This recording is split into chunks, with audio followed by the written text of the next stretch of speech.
Hey everybody, welcome back to the Chaotic Little Book Corner. My name's Acacia. So I did a video, I think I can link it. I'm gonna go in and see if I can edit and link up in the cards the video that I did Monday, talking about why institutions would be a bad idea that Trump has given to the American people right now, and the danger and the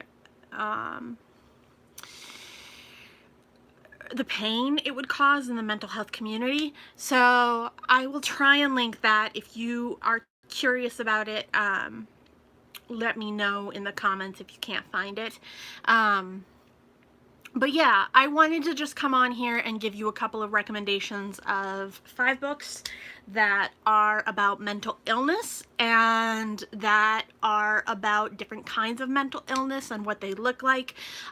Some of them are memoirs.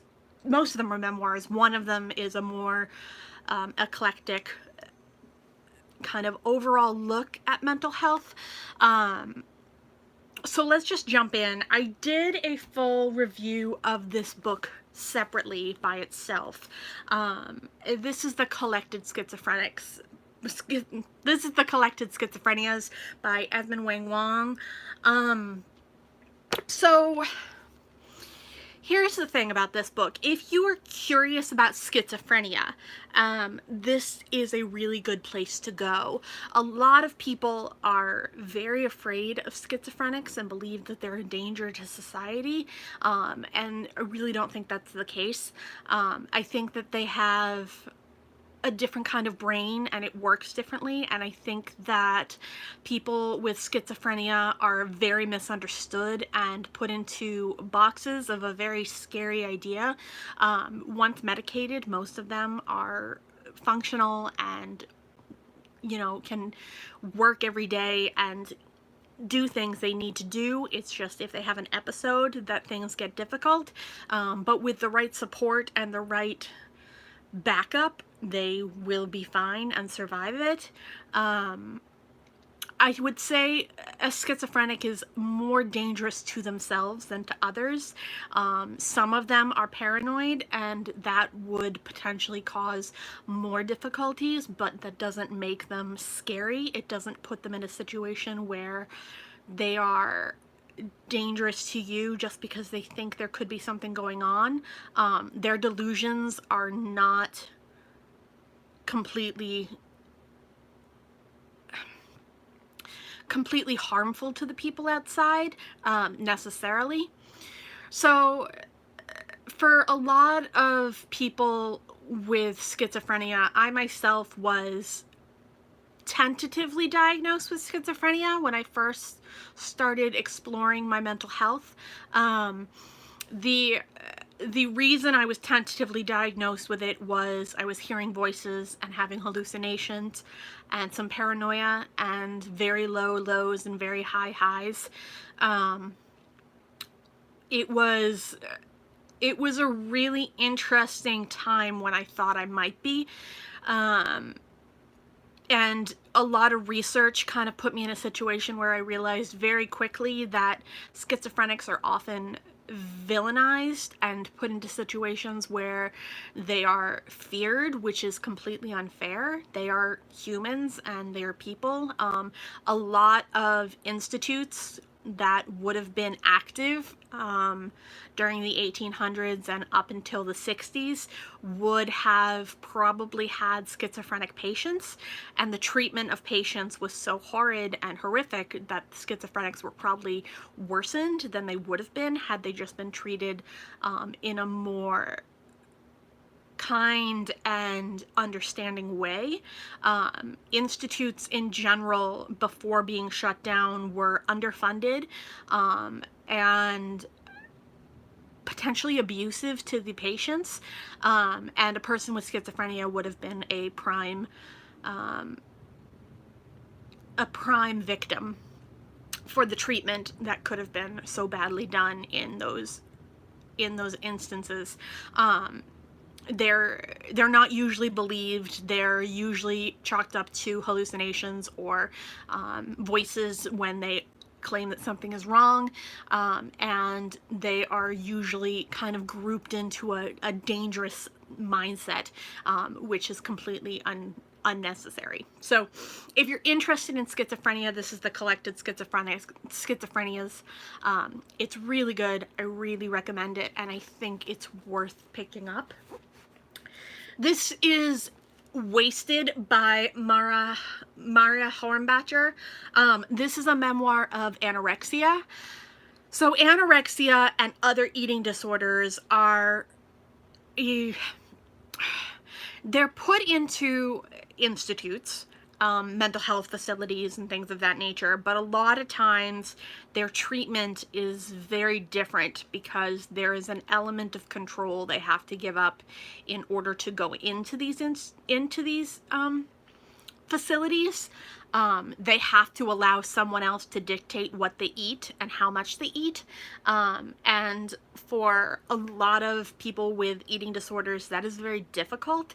And the treatment of a person with an eating disorder could go drastically wrong if treated in an unsympathetic and unhelpful way. This book really holds true to the life of an anorexic, and it gives a voice to a woman with anorexia. I believe she also struggled with bulimia. I myself struggle with binge eating disorder. I came to terms with my own eating disorder when I read this book, and the thought process and thought patterns made sense to me and felt very, very not foreign. Like, they felt very close to home and pretty much identical to my own thoughts. I've been working on my own eating disorder issues for years, but when I was in the mental health hospital, my eating disorder came to a front, and they gave me a eating schedule, and they also kind of told me what I could and couldn't eat that was on the menu, which kind of, it was difficult. It was very difficult, and it made my stay less pleasant. But at the time, it was what I needed, and it was the treatment that was offered. In an institute, though, there could be force feeding or starvation or things of that nature that could be unseen, or that could be put on the patients by the doctors or nurses. Institutions are known to force feed in some circumstances, and I don't want that to be a thing. I don't want that to be an option. I understand that there is an element of potential death that can come with an eating disorder, but that doesn't mean that the person has to be traumatized for their eating habits. So this is Wasted, which is on anorexia. Then we have Girl Interrupted. This one I read years ago. I haven't read it since, but it's stuck with me, and it's really held a place in my heart. It talks about BPD, which is borderline personality disorder, which I know some about because a friend of mine has it, and I know some of the symptoms and what could happen to a person with BPD, and the treatment that can be given. I know that in institutes, one of the ways that women were treated was to, this is just awful, vibrators were actually invented in order to cause a woman to climax, to relax her in institutes. So forced masturbation, basically, which is sexual assault in many ways and inappropriate in so many different ways.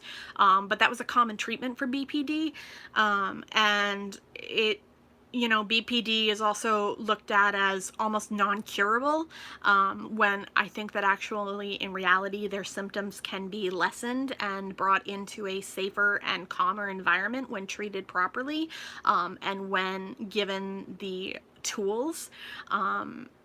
My friend who has it went through a strategic course, and learned strategies and coping skills, and she's doing so much better and she's having so much more success, and I'm so proud of her.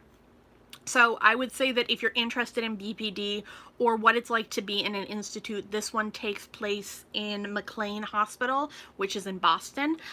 So if you're interested in seeing more of that, this has that. It also has several other disorders kind of discussed, that are based on other characters, so it's worth looking into.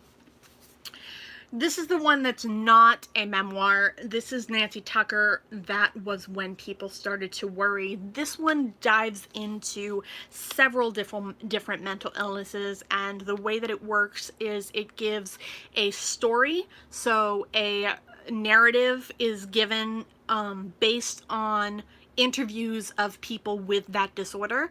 So for example, they discuss what it's like to have bipolar disorder through a story that allows you to be in the mind of someone with bipolar disorder, and then it goes over what they would like you to know as a person with bipolar disorder and what are the stigmas around bipolar disorder. So it has that, it has BPD, it has an eating disorder, it has anxiety, self-harm, post-traumatic stress disorder, and depression.